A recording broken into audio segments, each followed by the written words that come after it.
Bismillahirrahmanirrahim. Assalamualaikum warahmatullahi wabarakatuh. Perkenalkan, nama saya Muhammad Reza, NIM 22073021 dari mata kuliah Kemudi Rem dan Suspensi. Pada video kali ini saya akan menjelaskan jawaban soal dari ujian akhir semester yang telah saya buat. Nah, langsung saja. Di mana soal pertamanya itu tuliskan nama dan fungsi komponen, jenis atau tipe, dan cara kerja pada rem cakram beserta gambarnya. Nah, untuk gambarnya bisa kita lihat sendiri ya. Ini gambar-gambar daripada rem cakram tersebut. Nah, untuk komponen rem cakram pada mobil, yang pertama ada kaliper rem, merupakan salah satu komponen yang paling penting dalam rem cakram pada mobil. Yang kedua ada kampas rem, merupakan salah satu komponen dalam rem cakram yang berfungsi untuk melakukan penekanan pada bagian piringan cakram. Yang ketiga ada piringan cakram, berfungsi sebagai media yang akan dijepit atau ditekan oleh kampas rem. Yang keempat ada kaliper braket, sebagai tempat untuk memasangkan kaliper. Yang kelima ada piston brake yang berfungsi untuk menekan atau mendorong bagian kampas rem ke piringan cakram.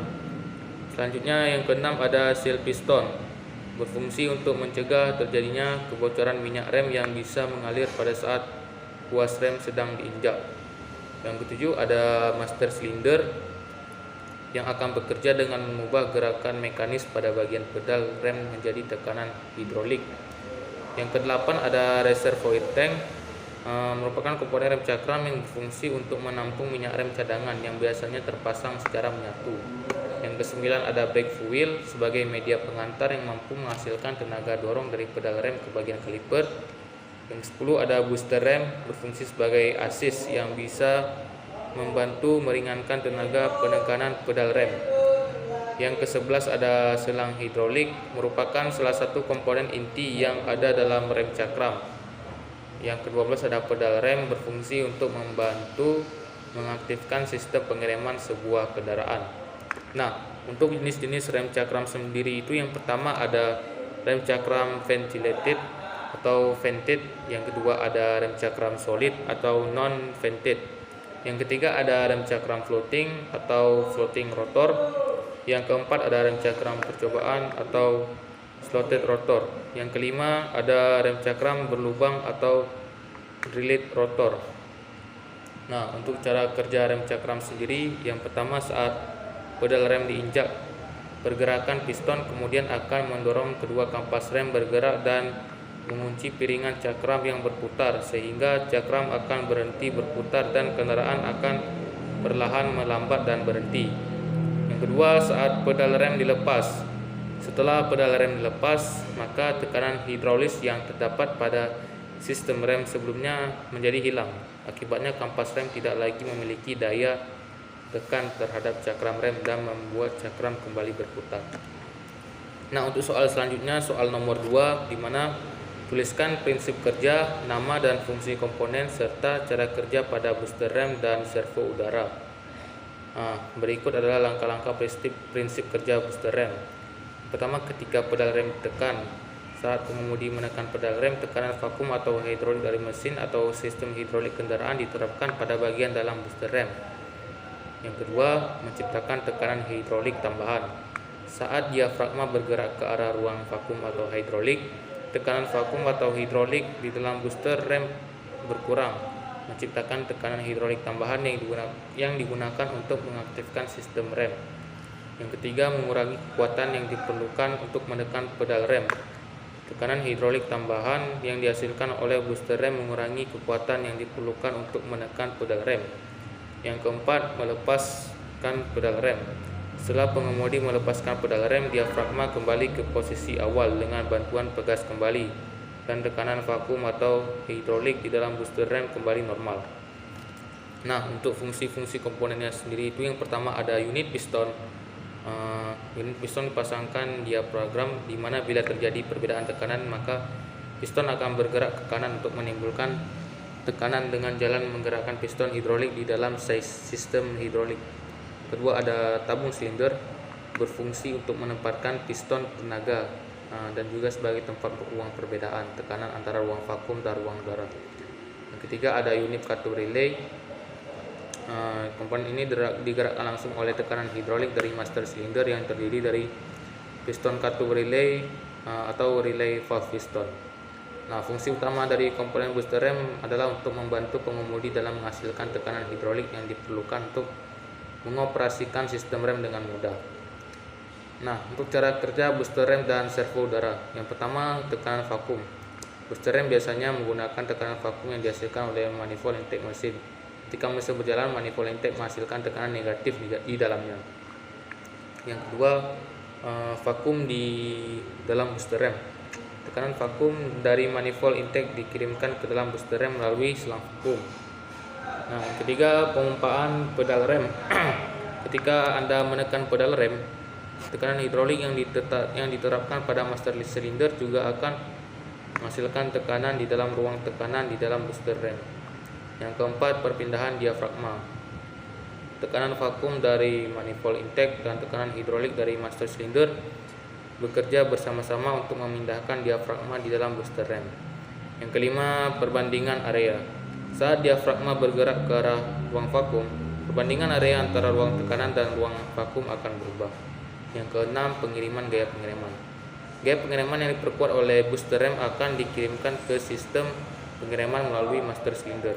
Nah, selanjutnya kita masuk ke soal yang ketiga, di mana soal yang ketiga ini jelaskan analisis atau diagnosa gangguan perawatan beserta perbaikan pada booster rem dan servo udara. Nah, yang pertama analisis dan gangguannya. Identifikasi gejala, perhatikan tanda-tanda masalah sistem pengiriman seperti pedal rem yang keras atau lemas. Yang kedua kita bisa periksa tekanan vakum. Nah, yang ketiga kita bisa periksa sistem pengiriman di bagian komponen termasuk master cylinder, kaliper rem dan pipa rem. Yang kedua perawatan, kita bisa melakukan perawatan rutin dan kita bisa membersihkan dan pastikan koneksi yang baik. Nah, untuk perbaikannya sendiri itu kita bisa mengganti komponen-komponen yang sudah rusak, kita bisa memperbaiki kebocorannya dan melakukan pengaturan ulang. Nah, lanjut ke soal yang keempat ya. Untuk soal yang keempat ini, tuliskan nama dan fungsi komponen, jenis atau tipe pada sistem suspensi beserta gambarnya. Nah, di sini bisa kita lihat sendiri ya. Untuk gambar yang ini merupakan gambar dari suspensi rigid, dan untuk gambar yang ini merupakan suspensi independen. Nah, untuk komponennya sendiri itu ada yang pertama pegas atau biasa disebut spring. Merupakan komponen yang bertugas menyerap kejutan dan getaran dari permukaan jalan. Yang kedua ada peregang kejut atau shock absorbers, adalah komponen yang mengontrol gerakan pegas dengan menyerap energi kinetik dan mengubahnya menjadi energi panas. Yang ketiga ada stabilizer, merupakan komponen yang bertugas mengurangi condongan tubuh kendaraan saat berbelok. Nah, yang keempat ada dengan kontrol, adalah komponen yang menghubungkan suspensi dengan kerangka atau rangkaian roda. Yang kelima ada ball joint. Ball joint merupakan sambungan fleksibel antara dengan kontrol dan komponen suspensi lainnya. Nah, selanjutnya bantalan atau bushing digunakan untuk mengurangi gesekan antara komponen suspensi yang bergerak satu sama lain. Yang ketujuh ada roda dan ban, berfungsi sebagai titik kontak antara kendaraan dan jalan. Nah, untuk jenis suspensi sendiri itu yang pertama ada suspensi rigid, yang kedua ada suspensi independen, dan yang ketiga ada suspensi non independen. Nah, selanjutnya kita masuk ke soal yang kelima, jelaskan analisis atau diagnosa gangguan perawatan beserta perbaikan pada sistem suspensi. Nah, untuk analisisnya kita bisa melihat gejala getaran ya. Ini kemungkinan ada masalah pada peredam kejut atau pegas suspensi yang aus atau sudah rusak. Selanjutnya terdapat kendaraan miring ke satu sisi saat berjalan lurus. Kemungkinan ada masalah pada perkejut salah satu sisi atau per yang aus pada satu sisi suspensi. Selanjutnya ada suara berdirit atau gemerisik. Itu kemungkinan menunjukkan adanya masalah pada bantalan atau persendian suspensi yang aus atau rusak. Selanjutnya ada kendaraan tidak stabil. Itu kemungkinan ada masalah pada stabilizer bar atau koneksi suspensi yang longgar atau rusak. Selanjutnya untuk perawatan sistem suspensi sendiri itu kita bisa melakukan dengan inspeksi rutin. Kita bisa periksa peredam kejut, pegas, bantalan secara berkala, dan kita bisa memeriksa geometri. Kemudian kita bisa melakukan perawatan peredam kejut. Untuk perbaikan sistem suspensi sendiri kita bisa mengganti peredam kejut, mengganti pegas suspensi, bisa mengganti bantalan atau persendian suspensi, dan bisa mengganti koneksi suspensi. Selanjutnya kita masuk ke soal yang ke-6, di mana tuliskan perbedaan suspensi yang dipakai pada mobil penggerak roda depan dan penggerak roda belakang beserta gambarnya. Untuk perbedaannya sendiri itu yang pertama terletak pada konfigurasinya, di mana suspensi roda depan itu terhubung langsung dengan roda depan. Biasanya komponen-komponen suspensi seperti pegas dan peredam kejut terletak di sekitar roda depan. Sedangkan di roda belakang itu sistem penggerak terhubung dengan roda belakang. Suspensi belakang umumnya memiliki konfigurasi yang lebih kompleks karena harus mempertimbangkan mekanisme penggerak roda belakang seperti poros penggerak dan diferensial. Selanjutnya terdapat perbedaan pada fungsi, di mana pada suspensi roda depan bertanggung jawab untuk mengendalikan penggerak roda depan, menyediakan stabilitas, dan mempertahankan traksi saat membelok. Sedangkan di bagian belakang itu membantu menjaga traksi roda belakang, meredam guncangan, dan mengoptimalkan stabilitas saat kendaraan berbelok. Selanjutnya terdapat perbedaan pada karakteristik atau pemindahan beban. Pada suspensi roda depan, dia menghasilkan efek understeer, di mana kendaraan cenderung meluncur keluar saat membelok pada kecepatan tinggi. Sedangkan pada bagian belakang dapat memberikan kendali yang lebih baik saat berbelok dan cenderung menghasilkan efek oversteer, di mana belakang mobil melebar keluar saat membelok pada kecepatan tinggi. Selanjutnya yang keempat, terdapat perbedaan kompleksitas dan biaya, di mana pada bagian depan umumnya konstruksinya lebih sederhana dan desainnya lebih sederhana juga, yang dapat membuat perawatan dan perbaikan lebih mudah dan terjangkau. Sedangkan pada bagian belakang biasanya lebih kompleks dan memerlukan komponen tambahan seperti poros penggerak, diferensial, dan suspensi multilink. Di sini kita bisa lihat ya, di mana gambar suspensi depan seperti ini dan gambar suspensi belakang seperti ini. Kita bisa lihat perbedaannya.